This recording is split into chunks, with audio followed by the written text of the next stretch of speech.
नमस्कार। 8 दिन पहले कानपुर में जब इत्र कारोबारी पीयूष जैन के यहां छापा पड़ा तो तलाशी एक दिन में पूरी नहीं हुई थी। एक नहीं, दो नहीं, पूरी 3 रातों के बाद छापा खत्म हुआ था। और आज कन्नौज में भी कुछ वैसा ही दिख रहा है। पुष्पराज जैन उर्फ पंपी जैन के यहां सुबह 7 बजे छापा शुरू हुआ, रात के 8 बजने वाले हैं और तलाशी अभी भी जारी है। कुछ देर पहले वहां पर गद्दे और रजाइयां मंगाई गई हैं ताकि इनकम टैक्स के ऑफिसर्स रात में भी काम कर सके, जरूरत पड़े तो वहीं पर सो सके। आपको लगता होगा कि अखिलेश यादव के इत्र वाले मित्र के यहां आखिर ऐसा क्या मिल रहा है। इत्र वाली ये स्टोरी आज फुल पॉलिटिकल कवर स्टोरी है, जिस पर मुख्यमंत्री भी बोलते हैं, गृह मंत्री भी बोलते हैं, वित्त मंत्री ने भी इस पर बयान दे दिया है। इस स्टोरी की एक एक डिटेल देखिए इस रिपोर्ट में।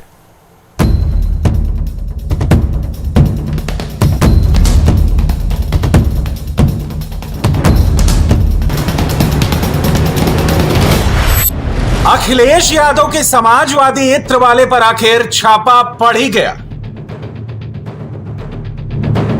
कन्नौज, कानपुर, हाथरस, लखनऊ, मुंबई और दिल्ली इनकम टैक्स डिपार्टमेंट ने देश भर में एक साथ 50 से अधिक ठिकानों पर रेड मारी।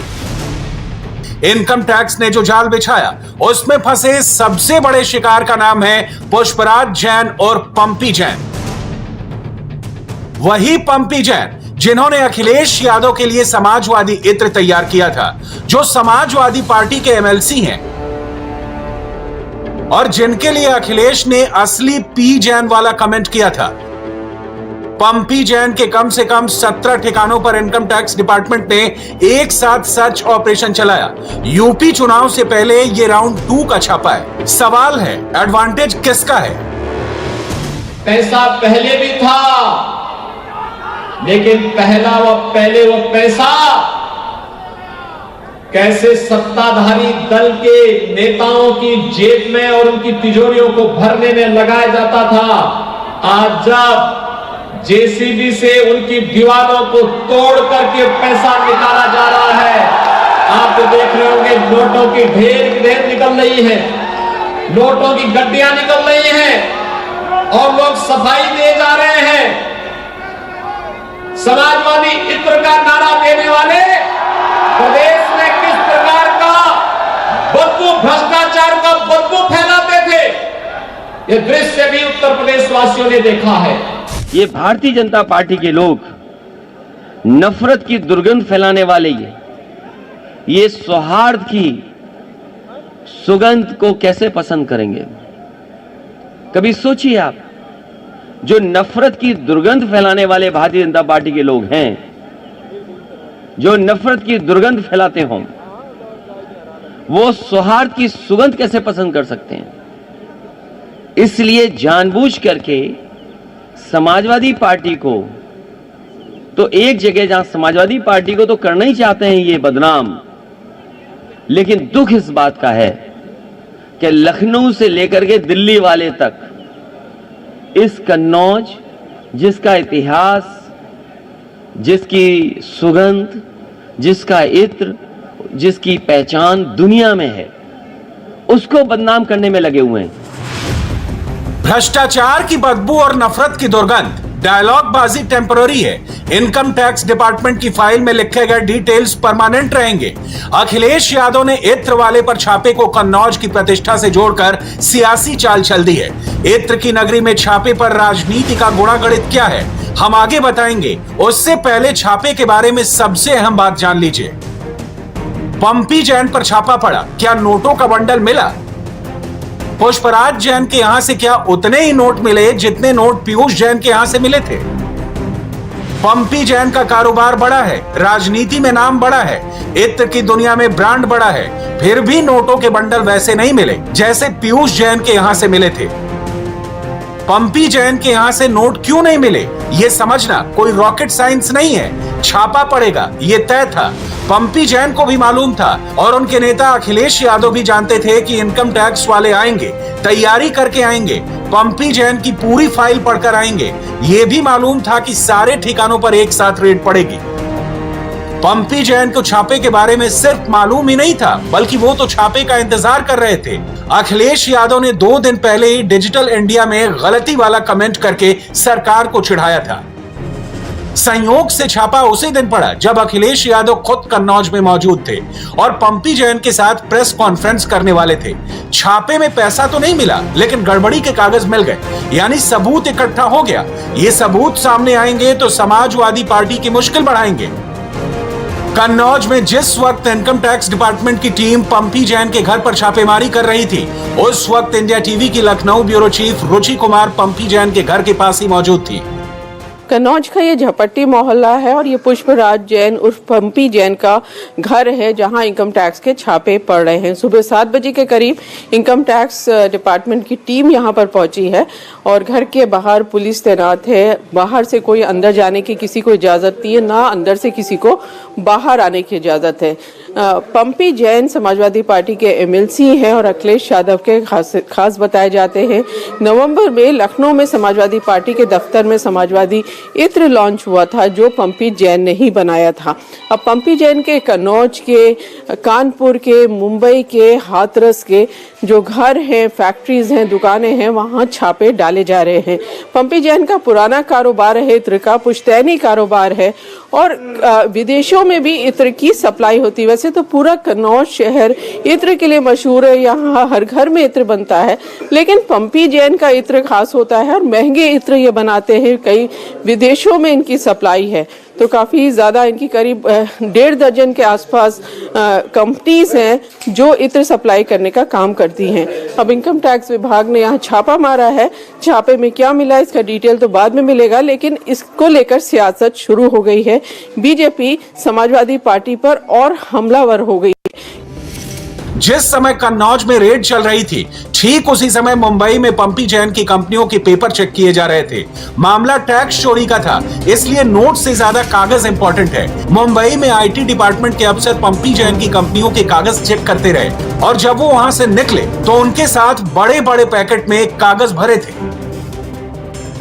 समाजवादी पार्टी के एमएलसी पुष्पराज जैन उर्फ पंपी जैन के कई कारखानों पर और कई कंपनीज पर जो है आईटी की रेड पड़ रही है। ऐसे में मुंबई की बात करें तो यहाँ पर मुंबई में जो है पुष्पराज जैन की 14 से ज़्यादा कंपनियां हैं, जिनमें से कुछ कंपनियों पर आईटी की जो रेड है वो चल रही है। ये जो तस्वीर हम आपको दिखा रहे हैं ये विले पार्ले के इंटरप्राइज सेंटर इमारत की है। यहाँ पर अगर आप देख पाएँ तो जो पुष्पराज जैन ने कंपनियाँ रजिस्टर करवाई है, जिसके बाकायदा वो डायरेक्टर है, उनके नाम भी यहाँ पर लिखे गए हैं। अगर आप देख पाए तो बोटनिक्स नेचुरल इंडियन प्राइवेट लिमिटेड जो है वो नाम लिखा गया है, जिसके डायरेक्टर के तौर पर पुष्पराज जैन का नाम है। साथ ही अगर आप देख पाए तो प्रगति अरोमा जो है वो भी पुष्पराज जैन के नाम पर कंपनी रजिस्टर्ड है, जिसकी दफ्तर में भी जो आईटी रेड है वो चल रही है। तस्वीरों के जरिए अगर आप देख पाए तो यहाँ पर मुंबई पुलिस की जो टीम है वो यहाँ पर मौजूद है। रेड जो है वो लगातार पिछले 5 घंटे से ज्यादा का वक्त हो गया है, जो रेड है वो अंदर चल रही है। ऐसे में आपको बता दें कि मुंबई में पुष्पराज जैन की कई कंपनियां हैं जहां पर आईटी रेड लगातार जारी हैं और इनमें से कई कंपनियां जो हैं शेल कंपनी होने की भी जानकारी सामने आ रही है, जिसको लेकर अब तक कोई कंफर्मेशन नहीं आया है।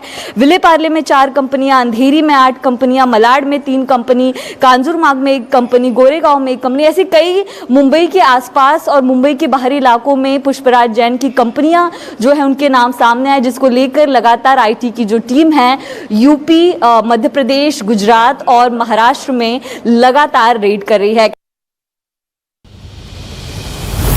2 दिन पहले तक इत्र वाले के नाम पर सब पीयूष जैन को तलाश रहे थे। आज सोशल मीडिया पर सब पुष्पराज जैन को ढूंढ रहे हैं। गूगल और ट्विटर पर पुष्पराज जैन को सर्च करने वाले ज्यादातर लोग यूपी के हैं, जबकि इनकम टैक्स की जांच का दायरा मुंबई तक फैला हुआ है। छापा हाथरस की फैक्ट्री पर भी पड़ा। समाजवादी इत्र वाले पुष्पराज जैन के यहाँ खेतों के बीच इत्र की फैक्ट्री लगा रखी है। अंदर ही एक कोठी भी है। यहाँ कभी इनकम टैक्स की रेड पड़ेगी, आसपास के गांव वालों ने सपने में भी नहीं सोचा था। हाथरस में आयकर विभाग के आधा दर्जन अधिकारियों ने पुष्पराज जैन की फैक्ट्री पर छापा मारा। गोबर से भरे हुए रास्तों से होकर जब सरकारी टीम हाथरस पहुंची तो मजमा लग गया। हाथरस से 1000 किलोमीटर दूर मुंबई में पंपी जैन के 14 ठिकानों पर छापा पड़ा। कांजूरमार्ग, विले पार्ले और मलाड में पंपी जैन की कंपनियों पर रेड डाली गई। इनकम टैक्स की टीम ने पंपी जैन की कंपनियों के दस्तावेज खंगाले। समाजवादी पार्टी के नेता अखिलेश यादव के करीबी पंपी जैन के दफ्तरों पर, आवास पर और अलग अलग व्यावसायिक ठिकानों पर सर्च चल रही है। इनकम टैक्स विभाग लगातार सर्च कर रहा है। करीब 17 ऐसे ठिकाने हैं पूरे देश में जहां पर यह सर्च चल रही है और ये लगातार इसकी संख्या बढ़ती चली जा रही है। पंपी जैन की कुल 19 से ज्यादा कंपनियां हैं, जिसमें करीब 16 कंपनियां ऐसी हैं जो मुंबई में अलग अलग एड्रेसेस पर रजिस्टर्ड हैं। इन 16 कंपनियों में जो प्रशस्ति ग्रुप है, उस प्रशस्ति ग्रुप का कॉर्पोरेट और रजिस्टर्ड ऑफिस इसी मरोल के मित्तल चैम्बर के स्काईलाइन प्रशस्ति ग्रुप के इस बिल्डिंग के अंदर रजिस्टर्ड है। तीसरी मंजिल है जहां पर इनकम टैक्स की टीम लगातार सर्च कर रही है। प्रशस्ति एग्रो फार्म प्राइवेट लिमिटेड, प्रशस्ति डेवलपर्स प्राइवेट लिमिटेड, प्रशस्ति इंफ्राटेक प्राइवेट लिमिटेड, प्रशस्ति होम्स एलएलपी, इसके अलावा प्रशस्ति नाम से करीब 7 कंपनियां हैं, प्रशस्ति बिल्डर्स एलएलपी और प्रशस्ति रियलेटर्स एलएलपी, प्रशस्ति प्रॉपर्टीज एलएलपी। तो ये जो तमाम कंपनियां हैं उनका रजिस्टर्ड ऑफिस, कॉर्पोरेट ऑफिस इसी मित्तल चैम्बर के स्काईलाइन ग्रुप की इमारत में है। ऐसी भी जानकारी मिली है इनकम टैक्स के सूत्रों के जरिए कि ये इमारत पंपी जैन और उनके करीबियों ने बनाई है। पंपी जैन, उनकी पत्नी, उनके भाई पंकज और जो तमाम उनके डायरेक्टर्स हैं, वो जब भी मुंबई आते हैं, मुंबई की इसी मरोल की तीसरी मंजिल के अपने दफ्तर में बैठते हैं।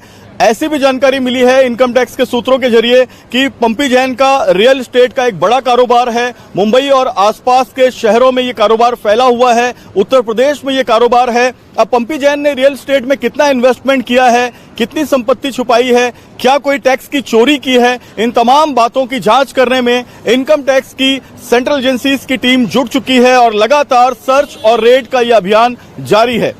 18 कंपनियों के मालिक और डायरेक्टर पुष्पराज जैन उत्तर प्रदेश की फर्रुखाबाद जिले से एमएलसी हैं, मगर उनका कारोबार मुंबई से लेकर गुजरात और तमिलनाडु तक फैला है। पंपी जैन की 18 में से 16 कंपनियां मुंबई में रजिस्टर्ड हैं। इनमें ज्यादातर कंपनियां इत्र का कारोबार करती हैं, मगर इत्र वाले पुष्पराज जैन का इंटरेस्ट रियल एस्टेट और एक्सपोर्ट इंपोर्ट के बिजनेस में भी है। पुष्पराज जैन की कंपनियों में फर्जीवाड़ा तो हुआ है, ये जांच में सामने आ रहा है। दोनों कंपनियों का जो रजिस्टर्ड एड्रेस है वो 301A Ashok enclave, Chincholi link road junction, Malad west का दिया हुआ है। लेकिन जब यहाँ पर इनकम टैक्स के अधिकारियों की टीम पहुंची तो ये एक रिहायशी इलाका निकला। यहाँ पर प्रमिला जैन नाम की जो महिला है उनके नाम पर यह फ्लैट रजिस्टर्ड है। अब प्रमिला जैन का कोई संबंध पुष्पराज जैन से है यानी पंपी जैन से है, इस बात की तफ्तीश इनकम टैक्स के अधिकारी कर रहे हैं। हालांकि इस घर के अंदर इनकम टैक्स के अधिकारियों ने सर्च नहीं किया क्योंकि यहाँ कोई जानकारी उन्हें नहीं मिली। इतना जरूर पता चला कि ये एड्रेस जो लिखवाया गया है ये रेसिडेंस एड्रेस है, यानी यहाँ कोई ऑफिस नहीं है। जिस तरीके से जिक्र किया गया है कि 2 कंपनियां अदिजिन जो है परफ्यूम और अदिजिन रियलेटर्स का ऑफिस इस अशोक इनक्लेव में है, ऐसा कोई दफ्तर यहाँ पर उन्हें नहीं मिला। पंपी जैन के ठिकानों पर छापे के बाद यूपी का सियासी पारा हाई है। इस पर चीफ मिनिस्टर भी बोल रहे हैं और देश के होम मिनिस्टर भी बोल रहे हैं। समाजवादी इत्र की दुर्गंध पूरे यूपी में फैल चुकी। आज जब रेडें डल रही है उनके पेट में उबाल हो रहा है, उबाल हो रहा है। मित्रों, आपको तकलीफ है? ये काले धन वालों के यहां रेड पड़े, इसमें आपको तकलीफ है? जरा जोर से बोले, तकलीफ है? मोदी जी ने रेड डालनी चाहिए नहीं डालनी चाहिए? भाई अखिलेश, आपको क्या तकलीफ, क्या तकलीफ? आपको लगता होगा कि गलत पते पर कंपनियां रजिस्टर्ड करके धंधा करने वाले पुष्पराज जैन के लिए अखिलेश यादव इतनी बैटिंग क्यों कर रहे हैं? वजह हम आपको बताते हैं। इत्र वाला पूरा मामला कन्नौज से जुड़ा है। कन्नौज इत्र नगरी है। पीयूष जैन और पुष्पराज जैन दोनों का पुश्तैनी घर इसी कन्नौज में है, मोहल्ला भी एक ही है। उसी कन्नौज को अखिलेश यादव अपनी सीट मानते हैं। सन 2000 में अखिलेश यहीं से पहली बार सांसद बने थे और यहीं से उनकी पत्नी डिंपल यादव भी 2 बार सांसद रही, यानी एकदम पर्सनल टाइप का मामला है। 2022 में बीजेपी के सुब्रत पाठक ने डिंपल यादव को हराकर यह सीट समाजवादी पार्टी से छीनी। कन्नौज में अखिलेश यादव की प्रेस कॉन्फ्रेंस के लिए लगाए गए इस बोर्ड पर गौर कीजिए। इत्र को लेकर हो रही तमाम सियासत के बावजूद अखिलेश अपने पोस्टर में इत्र की तस्वीर लगाते हैं। अखिलेश कन्नौज के लोगों को यह बताने की कोशिश करते हैं कि छापा फर्जी है, बीजेपी असल में कन्नौज के इत्र को बदनाम कर रही है। देखिए, ये छापे इसलिए पड़ रहे हैं, भारतीय जनता पार्टी अपनी बदनामी बचा रही है। उनकी बदनामी हो गई जब पीयूष जैन के यहाँ छापा मारा। आज तक नहीं बता पा रहे कि समाजवादी पार्टी से क्या संबंध था। जब पीयूष जैन की पोल खुल गई कि वो भारतीय जनता पार्टी के समर्थक निकले या उन्हीं से संबंध रखते हैं, तो जानबूझ करके अपनी बदनामी बचाने के लिए इन्होंने समाजवादी पार्टी के एमएलसी पुष्पराज जैन के यहाँ छापा मारा। जैसे चुनाव है, बीजेपी ये कह रही है कि इनकम टैक्स को जानकारी मिल रही है इसलिए छापे डाले जा रहे हैं, तो समाजवादी पार्टी को क्यों परेशानी? जब बंगाल में चुनाव थे तो उस समय छापे पड़ रहे थे, आज बंगाल में छापे क्यों नहीं पड़ रहे हैं? तमिलनाडु में सैलिन के यहाँ छापे पड़ रहे थे, अब छापा क्यों नहीं पड़ रहा है? इसी तरह जब चुनाव राज्यसभा का था तो कर्नाटक में कांग्रेस पार्टी के जो पदाधिकारी थे उनके यहाँ छापे पड़ रहे थे, तो अब छापे क्यों नहीं पड़ रहे हैं? चुनाव यूपी में इसलिए समाजवादी पार्टी को बदनाम करने के लिए, और चुनाव उनके हाथ में नहीं बचा है क्योंकि महंगाई का जवाब उनके पास नहीं है, नौकरी रोजगार का जवाब उनके पास नहीं है, किसान की आय दोगुनी होगी नहीं होगी उसका जवाब नहीं है, और कन्नौज जैसी जगह पर पूरा सुपड़ा साफ होने वाला है, पूरा सुपड़ा साफ होने वाला है, इसलिए जानबूझ करके बदनाम करने के लिए ये काम कर रहे हैं। अभी आपने कहा कि बीजेपी के नेता यूपी आते हैं तो साथ में इनकम टैक्स, ईडी, आप देखिए ना, आप टाइमलाइन देखिए ना, जब भी दिल्ली के लोग आए हैं तब दिल्ली से ये गठबंधन किए हुए डिपार्टमेंट आ रहे हैं। आप टाइमलाइन देखिए, जैसे ही दिल्ली से कोई यहाँ आता है वो साथ में इन्हीं अधिकारियों को लाते हैं। सवाल ये है कि पूरा देश जानता है कि वो जो गृह राज्य मंत्री हैं उन पे आरोप लगे, उनके बेटे पे आरोप लगे, आज कार्रवाई क्यों नहीं हो रही उन पर? उन पे कार्रवाई क्यों नहीं हो रही? उन पे बुलडोजर क्यों नहीं चल रहा है? लेकिन हम रैलीज में देख रहे हैं कि प्रधानमंत्री मोदी हो, गृह मंत्री अमित शाह हो, मुख्यमंत्री योगी आदित्यनाथ हो, इसको बड़ा मुद्दा बना रहे हैं। पीयूष जैन जिनके लिए आपका कहना है कि उनसे आपका कोई नाता नहीं है, तभी से बड़ा मुद्दा बनाया जा रहा था, तो अब तो आपके एमएलसी क्या छापा पड़ा? ये सबसे बड़ी बात ये है कि इनका डिजिटल इंडिया की मिस्टेक है। ये ढूंढने गए थे समाजवादी इत्र के व्यापार कारोबारी को, इन्होंने अपने यहाँ छापा मार लिया। अपनी बदनामी बचाने के लिए, अपनी खीस मिटाने के लिए अब इन्होंने जानबूझ करके दिखावे के लिए फिर समाजवादी पार्टी के एमएलसी पुष्पराज जैन पर छापा मारा है। शिकायत चुनाव आयोग से इस बारे में अभी आपने कहा कि ये छापे बाद में अगर लिख करके देना पड़ेगा, जिन जिन संस्थाओं को हम लिख करके दे सकते हैं, जहां हमें न्याय मिल सकता है वहां भेजेंगे। लेकिन भारतीय जनता पार्टी ये समझ ले, ये जनता लड़ रही है चुनाव, जनता के साथ समाजवादी पार्टी खड़े, क्योंकि भारतीय जनता पार्टी के पास महंगाई का, रोजगार का, कारोबार का जवाब नहीं है, इसलिए इस तरह की छापेमारी कर रहे हैं। कन्नौज में अखिलेश अपने लिए नए सिरे से ग्राउंड बना रहे हैं। बीजेपी उनको इसका मौका नहीं देना चाहती। अखिलेश पर चौतरफा वार हो रहे हैं। उत्तर प्रदेश के पूर्व मुख्यमंत्री ने असली पी जैन और नकली पी जैन के बीच डिजिटल गलती वाला कमेंट किया था। इस पर आज देश की वित्त मंत्री निर्मला सीतारमण भी बोली और अखिलेश के रिकॉर्ड को दुरुस्त किया। Former chief minister of Uttar Pradesh Akhilesh Yadav ji क्या इससे हिल गए क्या? उनको डर लग रही है क्या? उनका इसमें कुछ इंटरेस्ट है क्या? एक आदमी जिनके यहां 23 केजीज ऑफ गोल्ड वैसे पड़ा हुआ है, आम नागरिक के यहां 23 केजीज ऑफ गोल्ड बिठाकर आप कुछ देखभाल नहीं करोगे? आम आदमी के घर होते हैं क्या ऐसे? आपके यहां होते हैं? मेरे यहां तो नहीं होता है। और ऐसे चीजों पकड़ा गया और उसके बाद एक प्रश्न चिन्ह उठा रहे क्या? इनका कुछ इंटरेस्ट है क्या? नहीं तो क्यों हिल रहे हैं former chief minister Uttar Pradesh? और आज भी जहां इनकम टैक्स के रेड हो रही है,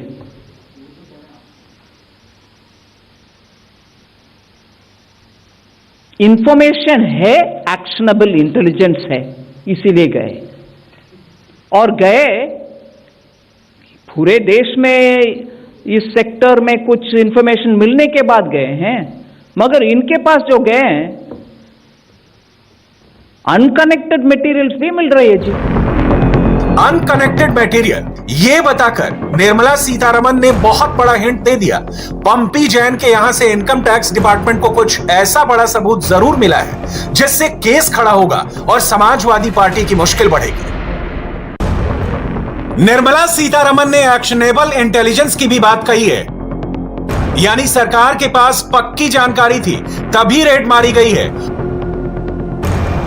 पिछले हफ्ते अकेले पीयूष जैन के यहां छापा पड़ा था, जिसमें अब तक की सबसे बड़ी नकदी बरामद हुई। अब जिस रेड में इतना कैश मिले उसे गलती से हुआ छापा तो नहीं माना जा सकता। समाजवादी पार्टी यहां भी कहानी घुमा देती है।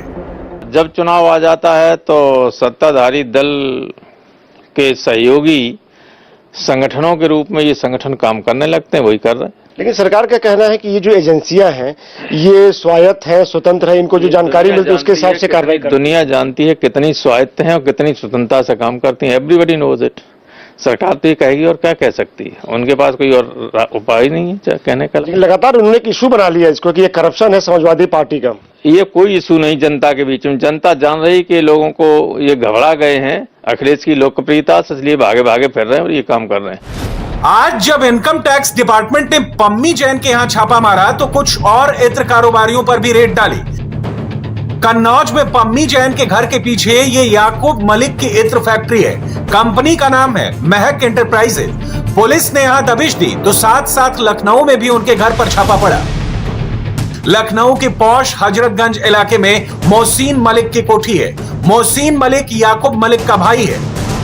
कन्नौज में जो छापेमारी हुई है महक एंटरप्राइजेस के मालिक याकूब मलिक के यहाँ, उसके कनेक्शन की अगर बात किया जाए तो लखनऊ में भी आईटी विभाग की जो टीमें हैं वो छापेमारी कर रही हैं। लखनऊ के हजरतगंज का ये घर है मोहसिन मलिक का, जो कि याकूब मलिक के सगे छोटे भाई हैं। यहाँ पर बहुत लंबे समय से रह रहे हैं और सुबह सुबह यहाँ पर आईटी विभाग की जो टीमें हैं वो पहुंची हैं। पुलिस की जो टीम है वो यहाँ पर सुरक्षा देने के लिए मौजूद हैं। बताया जा रहा है कि महक एंटरप्राइजेज, जो कि याकूब मलिक अपनी फर्म को चला रहे थे पिछले काफी समय से, इत्र के बड़े कारोबारी हैं। उनके पिता ने इस पूरे बिजनेस को शुरू किया था और आज चूंकि जब पम्पी जैन, जो कि समाजवादी पार्टी के एमएलसी हैं, उनके यहाँ छापेमारी शुरू हुई, पूरे देश भर में छापेमारी जारी है, कई इत्र कारोबारियों के यहाँ छापेमारी की जा रही है। उसी क्रम में महक एंटरप्राइजेस के बारे में भी आईटी विभाग को जानकारी मिली है कि शेल कंपनीज के जरिए टैक्स की चोरी की जा रही है, जिसके बाद आईटी विभाग ने न सिर्फ कन्नौज में बल्कि उत्तर प्रदेश की राजधानी लखनऊ में भी छापेमारी शुरू कर दी है। और इस छापेमारी के बाद निश्चित तौर पर यह पता लगेगा कि किस तरीके से शेल कंपनियों को बना करके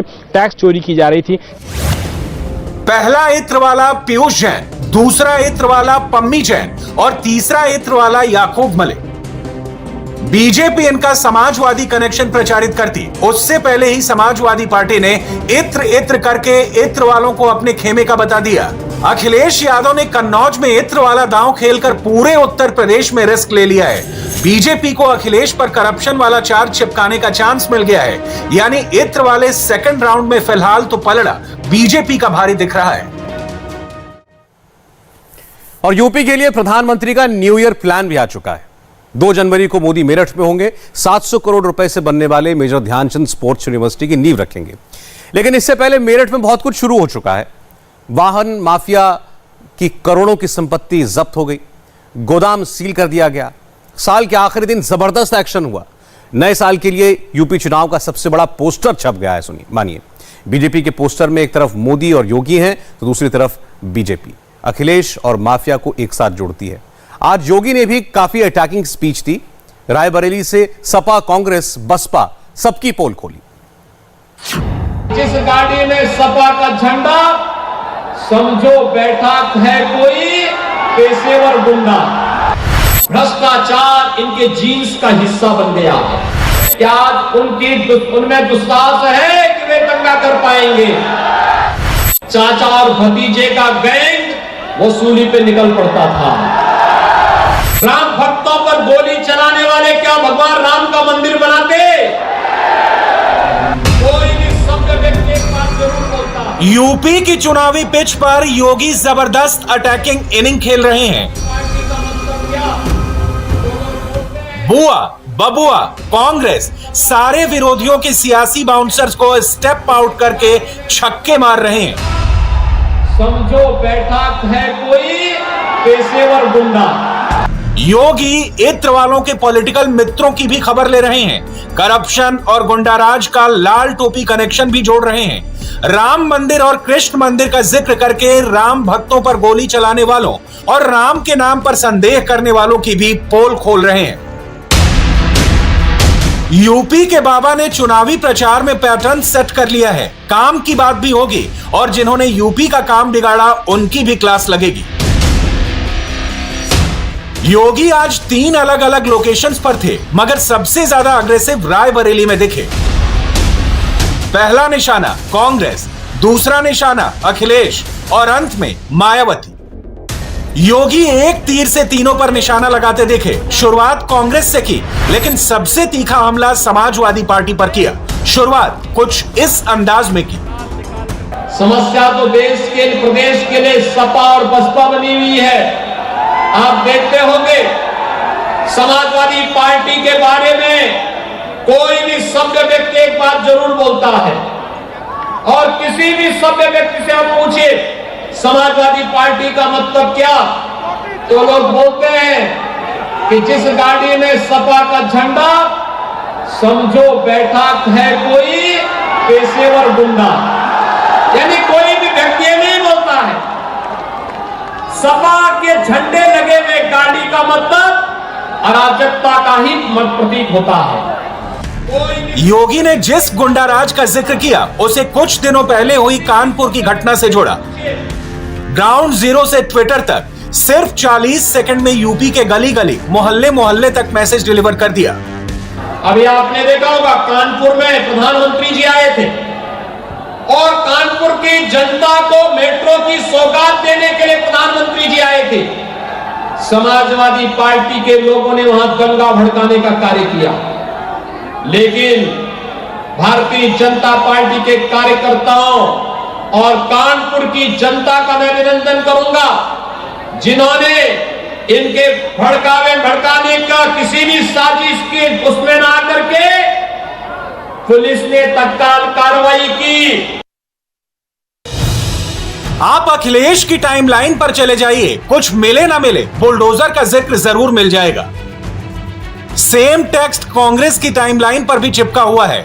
योगी के बुलडोजर से डर तो सबको लग रहा है। अब तक बुलडोजर चल रहा था, मगर अब योगी के हथौड़े से अपराधियों और अपराधियों को पॉलिटिकल संरक्षण देने वाले बेचैन होंगे। एक्शन शुरू हो चुका है। ये तस्वीरें मेरठ से आई हैं। ताबड़तोड़ हथौड़े चले हैं, गैस कटर से गेट काटे गए हैं। गैंगस्टर एक्ट के तहत मेरठ के सबसे बड़े वाहन माफिया गैंग के खिलाफ एक्शन हुआ है। सेना की जमीन पर बने अवैध कब्जे को मुक्ति मिली है। इस क्षेत्र के सभी निवासी ध्यान दें। मेरठ पब्लिक गर्ल्स स्कूल के पीछे स्थित बंगला नंबर 235 कैंट बोर्ड की संपत्ति, जो कि कैंट बोर्ड के अभिलेखों में हाजी नईम उर्फ गल्ला के नाम पर पंजीकृत है। यह संपत्ति विवेचना में ऐसा पाया गया कि इस संपत्ति को हाजी नईम उर्फ गल्ला के द्वारा अपराध करके अवैध रूप से अर्जित किया गया था। पता धारा 14(1) उत्तर प्रदेश गिरोहबंद एवं समाज विरोधी क्रियाकलाप निवारण अधिनियम के अंतर्गत इस संपत्ति को जब्त किया जाता है। इस संपत्ति का क्रय अथवा विक्रय नहीं हो सकता एवं इस संपत्ति में किसी भी प्रकार का प्रवेश वर्जित है। ऐसा करने वालों के विरुद्ध कठोर कानूनी कार्रवाई की जाती है। हाजी गल्ला और उसके बेटे के खिलाफ जारी ये कार्रवाई सिर्फ शुरुआत है। आगे आगे देखिए, योगी का हथौड़ा अभी और तेजी से चलेगा। माफिया, मुसलमान और पॉलिटिकल एंगल भी निकलेगा, और इतना तय मानिए कि इससे एक नया पॉलिटिकल भूकंप आएगा। ये लगभग 35 मुकदमे इस पे उत्तर प्रदेश, दिल्ली, हरियाणा, पंजाब एवं अन्य राज्यों में है, तमाम विभिन्न राज्यों में। और अभी तक इसके 3 घर और एक ये बंगला, एक ये गोदाम, ये जब्त किया जा चुका है। सबकी कीमत कितनी होगी? लगभग 25 से 30 करोड़ के बीच की कीमत है। तौर पे जो इसका आपराधिक इतिहास है अभियुक्त का, निश्चित तौर पे ये एक बड़ा माफिया था। 2021 में माफियाओं के खिलाफ योगी के एक्शन का अंदाजा इसी बात से लगा लीजिए कि गैंगस्टर एक्ट के तहत 9,933 अपराधियों को गिरफ्तार किया गया। 1698 एनकाउंटर्स में 26 अपराधी मारे गए, 763 घायल हुए, 3,910 गिरफ्तार हुए। माफियाओं के इरादों पर बुलडोजर चलाते हुए 10 अरब 12 करोड़ 37 लाख रुपए से ज्यादा की अवैध संपत्ति मुक्त कराई गई। 2 जनवरी को प्रधानमंत्री मोदी के मेरठ दौरे से पहले यह बड़ी कार्रवाई हुई है। मेरठ में जो हथौड़े चले हैं वो योगी की तरफ से क्लियर मैसेज है। यूपी में ना अपराधी बचेंगे, ना दंगाई बचेंगे, ना भ्रष्टाचारी बचेंगे, सब के सब जेल की सलाखों के पीछे जाएंगे। समाजवादी पार्टी रही हो या कांग्रेस या फिर बहुजन समाज पार्टी, भ्रष्टाचार इनके जीन्स का हिस्सा बन गया है। भ्रष्टाचार के बगैर इनका काम ही नहीं चलता। 2017 के पहले जो दंगाई प्रदेश के अंदर पर्व और त्योहार के पहले दंगा करते थे, क्या आज उनमें दुस्साहस है कि वे दंगा कर पाएंगे? आज उत्तर प्रदेश में कोई दंगा नहीं कर सकता, क्योंकि अगर दंगा करेगा तो उसे मालूम है कि 7-7 पीढ़ी दंगा की भरपाई करते करते थक जाएगी, लेकिन दंगा की भरपाई नहीं कर पाएगी, पीढ़ी गुजर जाएगी। कोई नौकरी निकली और उस नौकरी के निकलते ही चाचा और भतीजे का गैंग वसूली पे निकल पड़ता था। सभी रिश्ते निकल पड़ते थे। महाभारत के सभी रिश्ते एक साथ वसूली में निकल पड़ते थे और वसूली के साथ सभी भर्तियां होती थी विवादित। योगी सिर्फ माफियाओं पर सख्त हैं, ऐसा बिल्कुल नहीं है। उत्तर प्रदेश के बाबा के निशाने पर तो मंदिर मंदिर घूमने वाले सीजनल नेता भी हैं। इनमें अखिलेश का नाम भी है, प्रियंका और राहुल का भी जिक्र है। मसलन राम मंदिर का जिक्र करके आज योगी ने बउआ को भी घेरा और कांग्रेस पर भी हमला बोला। आज इसकी शुरुआत पहले अखिलेश ने की, खुद को राम भक्त बताया, बीजेपी पर राम के नाम पर वोट बटोरने का आरोप लगा डाला। समाजवादी पार्टी है हमारा, कभी हमने कोई स्टेटमेंट दिया हो तो बता दो आप। सुप्रीम कोर्ट ने कहा है कि मंदिर बनना चाहिए और मंदिर बनेगा। अब कोई बताओ संस्था रोक सकती है?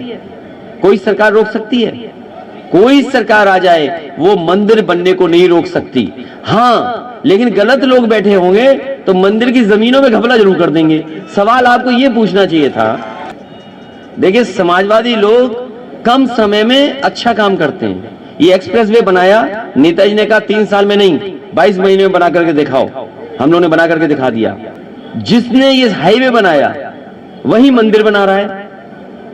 ये चाहते तो 1 साल में मंदिर बन जाता, और समाजवादी सरकार होती है, हम लोग होते तो 1 साल में बना के तैयार कर देते। ये बनाना नहीं चाहते हैं, ये वोट लेना चाहते हैं। फिर जैसे योगी ने रायबरेली में मोर्चा संभाला, सख्त लहजे में कांग्रेस, सपा, बसपा सबकी सियासी सोच का बैंड बजा डाला।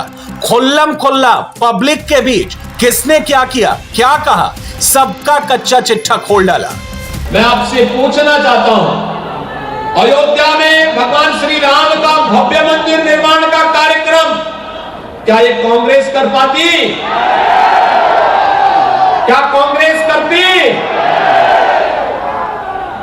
क्या समाजवादी पार्टी करती? और क्या बहन जी से कोई उम्मीद रखते थे क्या? भाइयों बहनों, जो राम और कृष्ण को ही काल्पनिक कह चुके थे, वे मंदिर क्या बनाते? और मैं यही पूछने के लिए आया हूं, फिर कांग्रेस को क्यों ढो रहे थे? अब ढोने की आवश्यकता नहीं, कांग्रेस को अब ढोने की आवश्यकता नहीं।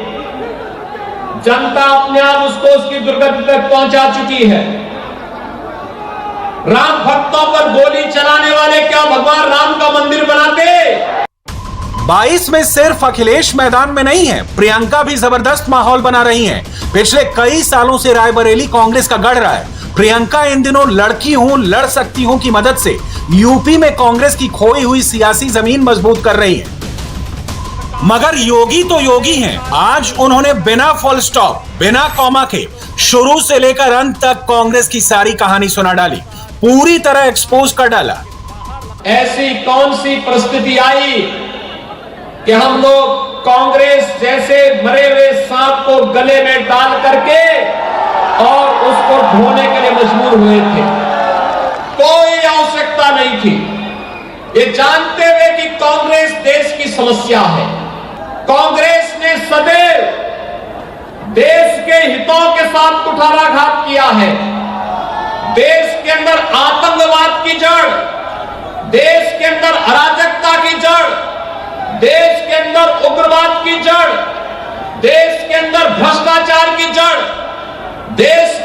जातीय दंगे और देश के अंदर भाषाई दंगे कराने का दोषी कोई है तो वह कांग्रेस ही है। इंडिया टीवी हर वक्त हर जगह डाउनलोड करने के लिए सर्च करें India TV news Google play store या ऐप स्टोर पर।